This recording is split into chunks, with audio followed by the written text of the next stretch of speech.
Hey,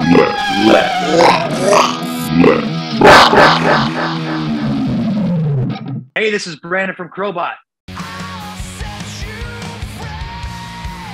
Let's rock. Welcome to Let's Rock. Oh, thanks for having me again. Appreciate it. Congratulations on the new album. Feel this. Oh, thanks. Thanks. It is, as we say in Canada, she's a beauty, eh? Tell us everything we need to know about this album. It's awesome, by the way. Fantastic. Well, thanks. You know, I don't think it's any secret that we had a lot of time on our hands, over the last couple of years. So I think that really led us down the path of just focusing on writing, really switching gears and just putting our nose to the grind in the writing process. And I think that, the new record really shows that we really worked our butts off during the pandemic to try to, come out swinging and guns blazing with what we think is our best material yet. So I read that it was recorded live in less than 3 weeks. Is that true? Yeah. So we had 22 days in the studio booked, and we actually got 16 songs done in 21 days, and we partied the last day. That's Van Halen speed, man. Yeah. So, and we wouldn't have been able to do it with anybody but Jay Rustin, I don't think. So, a real testament to his work ethic, and just how much it paralleled ours. Is it very different for you to record live? Is this the first time you've done that? We usually record live in a sense of like everybody does their own thing individually live, but in a live room, we've really not had that opportunity, and we've always said that that's how we wanted to make a record, but that's just not how records are really made these days. And, we've just been searching for the opportunity for someone to take a chance on that process and on us being able to deliver in that process. And it just turns out that that's Jay's process. He just likes to work that way. And, we focused on one song at a time, which is not the way things are done usually. Usually you set up drums and you record drums for a week because nobody wants to move them a 16th of an inch off. The mic's got to be in exactly the same spot, Of course it does. Yeah. So, but this time around, we worked out of the best studio that we've had an opportunity to work out of. And I think that also gave us opportunity to work in the way that we wanted to work. We were able to leave the drums mostly set up in the room, and we could just work one song a day and hammer it out and focus all of our creative energy on one song until it was done. And that was a welcoming change because it's usually me with my thumb up my rear end for 3 weeks until it's my turn, and then I've got to sing everything all at once. That must be rough on the vocals. It is, and it doesn't make sense logistically to me to do things that way, and it sort of leaves the rest of us disconnected while one person's getting the one-on-one time. And this time it didn't feel that way. It was a creative effort collectively, and I think that's when the best things happen. And it is very strange these days. Everybody I've talked to since the pandemic has recorded, digitally from their house, sending an email, and it's wild that you guys got in the same room and did this. Yeah, and obviously we didn't do it until we were able to do it.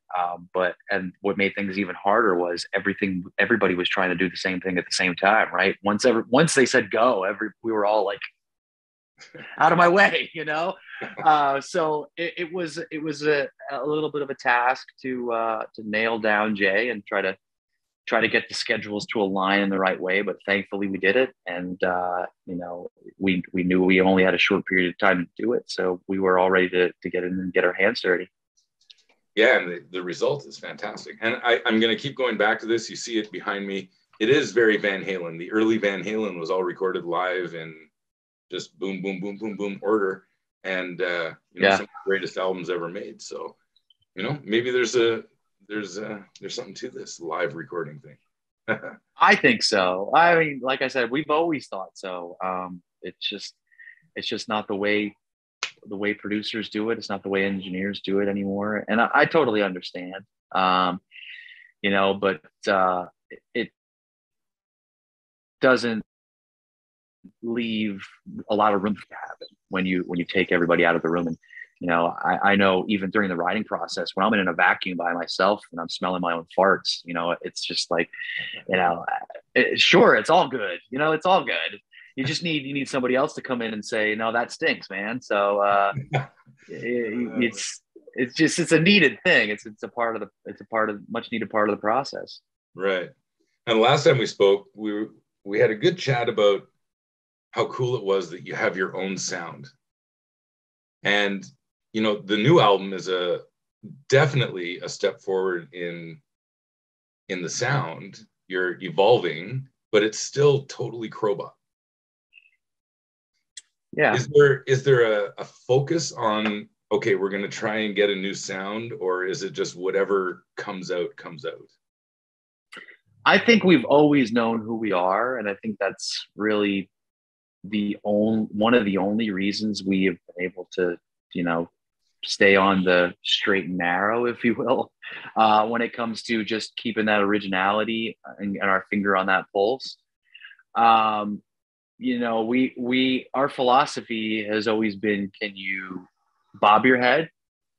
Can you shake your hiney? That's if those two boxes are checked, then, you know, we can continue down injecting the Crobotness into things. But you know, really, it's got to start there. But I think we've always known who we are as a band, and I think we've gotten better at delivering who we are as a band. You know, whereas in the early days, you know, the term I use a lot is we were just unbridled ponies. You know, we were just doing what we wanted to do, and we didn't care what anybody else thought of it. Now we're in the points of our careers where you know, we are thinking about the audience, and we're still thinking about ourselves selfishly, for sure. But you know, at the end of the day, we're at the beginning of the day and the end of the day, we're just out here just trying to make music that we want to hear first and foremost. But we still think about the fans, and I think we've just progressively gotten better at you know, unleashing our identity, if you will. And it's working. You guys are screaming up the charts. Yeah, we've got a great team behind us with Mascot, you know, who have worked Low Life and got Low Life to the top 10. So we're hoping that you know, and that was sort of the trouble with swallowing the pandemic for us, was like we had so much momentum built up, and we were, you know, we had a top 10 single at radio and Billboard, and now we have to stop.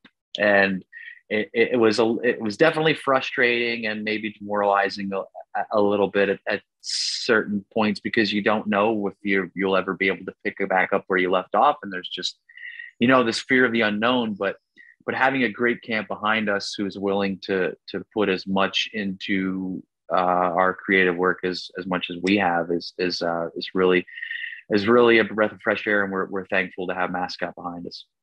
Yeah, they're doing a great job for sure. Okay, I also read that Golden, maybe I'm wrong on this, I'm not sure 100%, but this is what I read. It's a dedication to Chris Cornell. Yeah. It is. Okay, yeah. Good. Yes, sir. Now, so as a vocalist, you know, what kind of impact did he have on you? He was one of the greats, right? Probably. Yeah, absolutely. In that field. Yeah. I think I was on a journey to discovery with Chris Cornell especially, and I think it's led me to this roller coaster of emotions from the time that I got into Soundgarden to today. And I think that it made me learn a lot about what it takes to be a singer and what goes into being a singer. And the thing with Chris that I kind of held on to mistakenly, and I will paddle myself on the rear end for this one, but you know, I got into Soundgarden, loved the band, loved the studio work, and then I'd watch live videos and I just caught the wrong ones. Chris wasn't having a good night, or just wasn't performing at his best, and I really just wrote him off for a long time of not being able to do it live, and I just put him in this class that was just not warranted at all. And now, being a singer for close to 20 years, I understand it way more than I did as an early teenager, and understand what goes on to keeping yourself healthy on the road, and just all the hurdles that you have to go and jump over as a singer and as any musician on the road. So I think that I kind of climbed the mountain of Chris Cornell in a way that, I kind of thought he was something that he wasn't. And I realized that there's this genius that I've just kind of put on the back burner because I saw maybe a handful of performances where he wasn't on top of his game. And I mean, he's only human. And I've learned a lot about, that judgment call. But just throughout our time as a band, throughout my journey as a singer, it just constantly goes back to Chris Cornell and back to even Audio Slave and everything that he's done with that band. I mean, that first record is just, man, one of my favorite records of all time, and just a total complete body of work that's just going to stand the test of time, I think. And to learn that he blew his voice out recording that record, it really made things connect for me. And I thought, oh, you know what? This guy, he might not have the best technique in the world, but he sings everything with conviction, and such conviction that he's might blow his voice out at any moment in time. And I'm like, that's actually pretty cool, for some guy to put as much emotion and energy into something that he's not even thinking of. I mean, I'm just making a judgment and generalization here again, but he may not even be thinking about technique. It might not even be important to him, and that's even cooler. Right. This guy's just going out there with raw emotion, and that's what you're hearing is raw emotion. And just even further down that rabbit hole, learning that he tuned his guitar to his vocal melodies like that. Who thinks like that? No.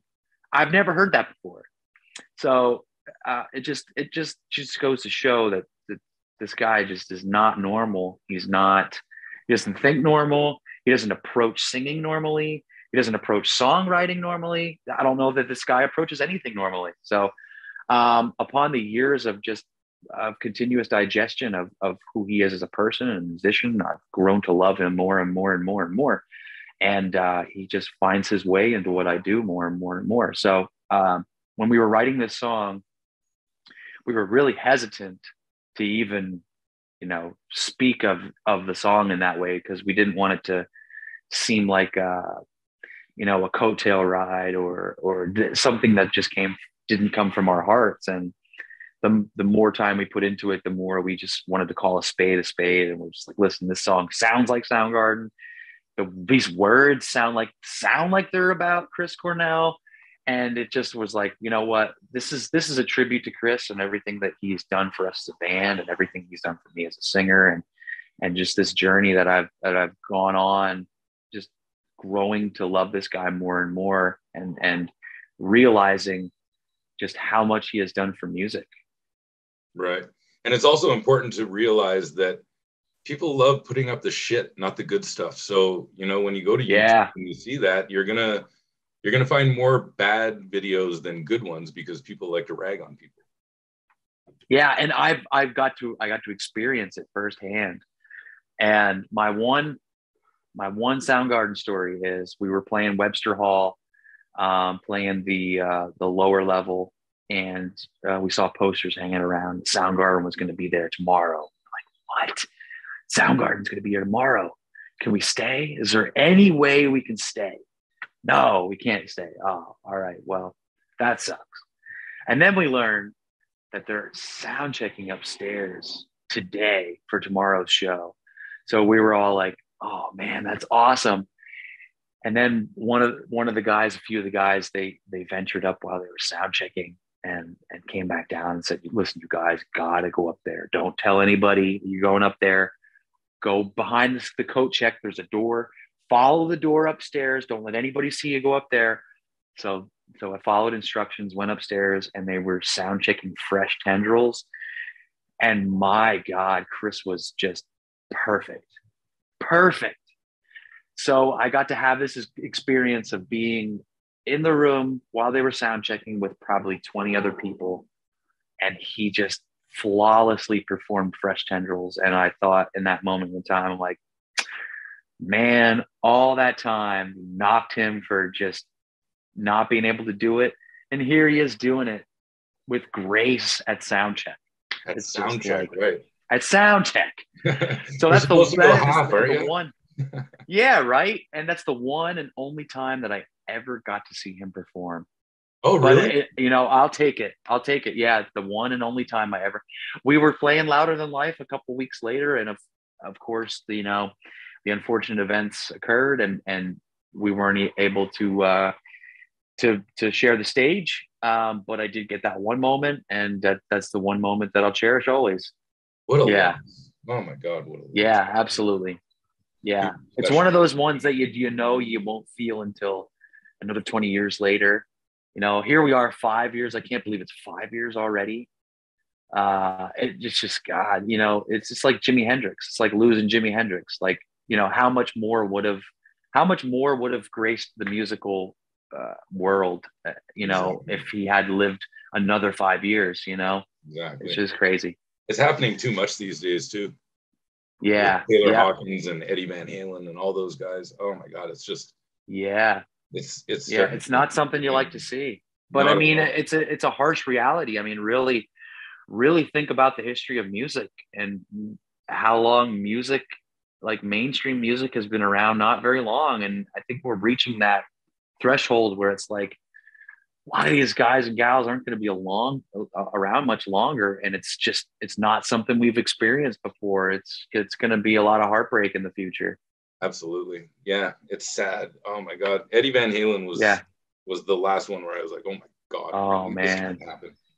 I know. I see George Clinton's on his last tour and I'm like, God, I can't, I'm not going to be able to make it. I'm not going to be able to see him. Another guy that I've never seen perform. That's just such a huge influence on what I do. And I just, I know it's not going to be the same as it was in the 80s or CM P-Funk in the heyday, but I just want to see it. I don't think I'm going to get the chance. And I know that's just one of those guys. It's just going to be such a huge heartbreak.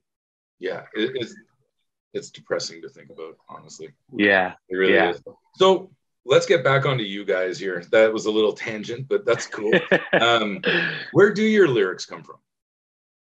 Any number of places. Sometimes I have notes that I just jot things down that I think sound cool, words that sound cool together, or more often than not, I find myself lately I'll mush mouth stuff because I don't like to get too tied.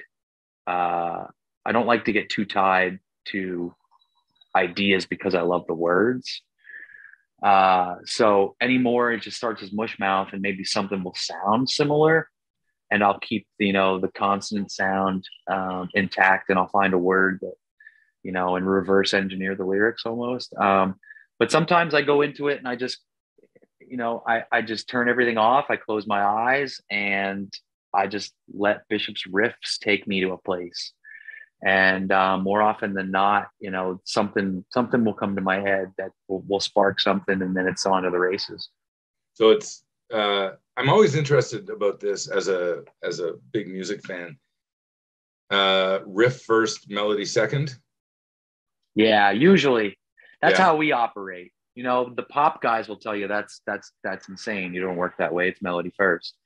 But you know, we're a live band, we're a rock band, you know, so, and sometimes it makes things a little harder for me, I guess, because it puts things in a place, you know, where a lot of guys will tell you that it shouldn't start anywhere. It should always start with the catchiest melody that you can come up with. But I like to, you know, we always like a good challenge first and foremost, but it's still like I like for the music to put me in a place, and then I like to take where that takes me and then create something out of that. So I like to have the feeling first. Like I've got to feel something first, and then you know, take it from there.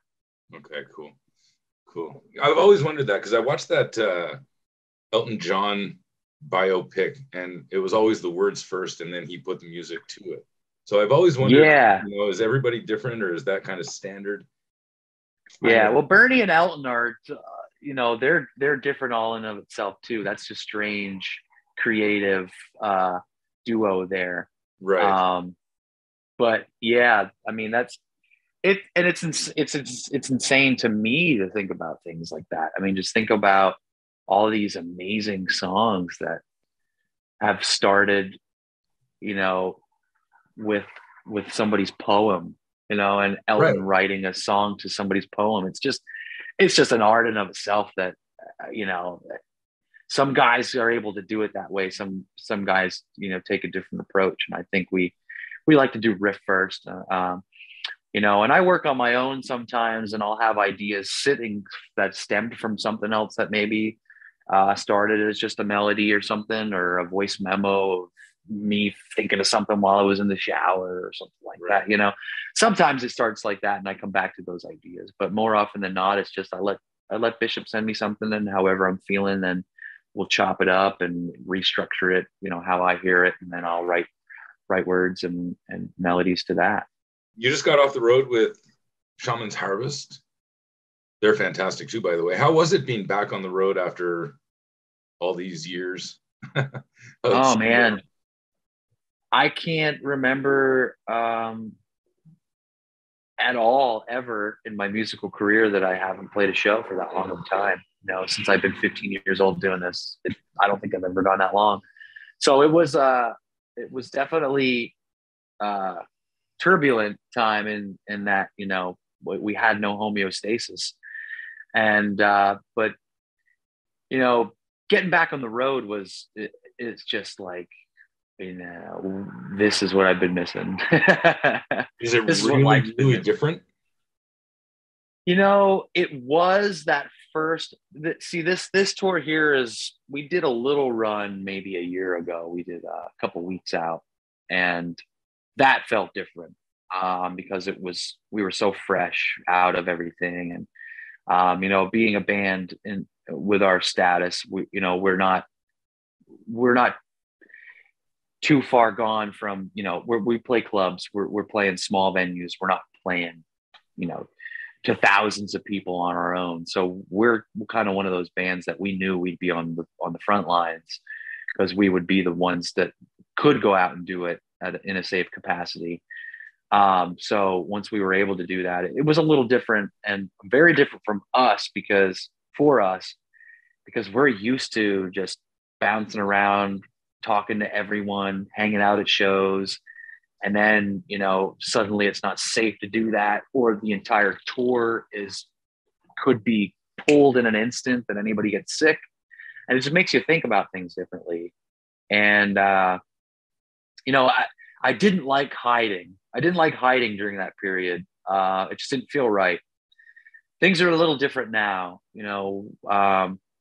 Certainly we're trying to stay as safe as we can and stay healthy. And I don't want to say we've thrown caution to the wind, because we certainly haven't, but you know, we're vaccinated. We're all, you know, we've taken care of things to try to take the necessary precautions to not get us sick, not get anybody else sick, in a way that we can say, okay, we can talk to people, we can mingle, we can do all the things that we're used to doing, and sort of get things back to a normal state. But I think that was the biggest hurdle to overcome, was, you know, feeling like I'm hiding backstage because you know, it was almost like you couldn't talk to everyone, and it was kind of frowned upon actually, and that felt weird.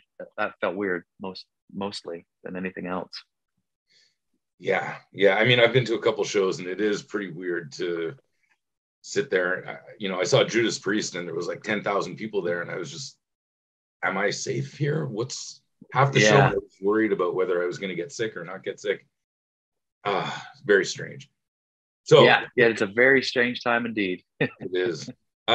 Two more questions, and then I'll let you go. I'm sure you're super busy. We just got to talk really quickly about the album cover. So the album cover, feel this is a beautiful looking ice cream cone being held by a guy with brass knuckles. Yeah. Yeah, what's all that about? That's not normal thinking, dude. No, much of what we do here is not normal thinking, and you know, half of the time is spent convincing everyone else that they are actually normal, good ideas. And this one has definitely traveled down that road. So we had the title of the album first. We knew it was going to be Feel This, and the cover actually started as a like Sticky Fingers, Motley Crue, close-up crotch shot of me and my gold spandex, and you know, it said Feel This. Of course, deep down the rabbit hole we go of all the jokes that you could throw at it, and of course, right, that's where we wake up every day wondering how we could be more and more like Spinal Tap. So and the label was not having it. They weren't going for it at all, and they were like, we're really sold on this whole cross shot thing, so you're gonna have to talk us down from this hill we're about to die on. And you know, we were trying to go through all the ideas. Bishop drew quite a few covers because, you know, we're used to all having the imagery come from Bishop's hand, and he's done all of our album art up until this point, which made the actual picture even more of like a left turn for us. But you know, we approached our great photographer friend Stacia Hand, and we kind of described. We had promo shots taken in the studio, and we were all eating ice cream because it's like, how can we inject some funness into these photos of us on a couch, right? It's like we don't want to take the same old band photo that everyone takes. So we threw some ice cream in the mix, and somebody dropped one onto the ground, and it was just smashed. And the photographer took a picture of it. And we're like, wow, that's really cool. That's a cool concept. Like, you know, smashed ice cream on the ground. It's like fun times were had, but now it's over and it's melting in the sun. And, you know, it had this kind of like this sort of cleverness to it. So we're like, kind of like that. And we said to our friend, you know, can we recreate this? Or maybe it's an ice cream cone. Maybe somebody's holding an ice cream cone. And, oh, what about brass knuckles holding an ice cream cone? And like, you know, it started out with maybe the ice cream's got a razor blade in it, and we're like, nah, it's too pop punk. We can't go down that road. That's just too much. So we eventually got this picture back, and it's actually a child's hand holding child-sized brass knuckles, holding an ice cream cone, and we're like, that's even better, because the picture we had was a grown man with hairy knuckles, and you know, there was no innocence to be had there, right? So. You know, it was this whole package deal. Then it was like, oh, it's like innocence, but is that blood? Oh, it's brass knuckles though. So, you know, this kid's kind of hard. I mean, what really is going on here? So I was like this Pandora's box. So when we saw that, we're like, all right, we forget all about the gold pants. Oh, this is classic. I mean, this with all due respect, you guys are wired differently. Yeah. We've awesome. Been told that before. I like it. I think it's great. And one final question. I know it has nothing to do with you, but Canada? Anytime? Canada. Sometime? Yeah, we have to. You know, it's been too long. I think the last time we actually made it up there, was it with Seven Dust? Probably 2017, I want to say. Like, way too long ago. Way too long. Way too long ago. Yeah. So back here. Yeah. Yeah, we hit a hard Volbeat that one year, and it was just so awesome. You know, we pretty much did like a full-fledged east to west, other than BC, which is kind of weird that we didn't hit BC, but we did everywhere in between. So we love Canada. We would love to come back up and play some shows. Let's get on that for sure. And Volbeat's awesome too. Dude, thank you so much for this. It's awesome. Congratulations again on the album. It is unbelievable. It's been on constant rotation for about 4 or 5 days now, and I love it. So good luck with the tours. Hopefully you'll be up in Canada at some point, and just keep kicking ass. Yeah, man. Hope to see you soon. Right on. Take care. Thanks again. Yep. Thank you.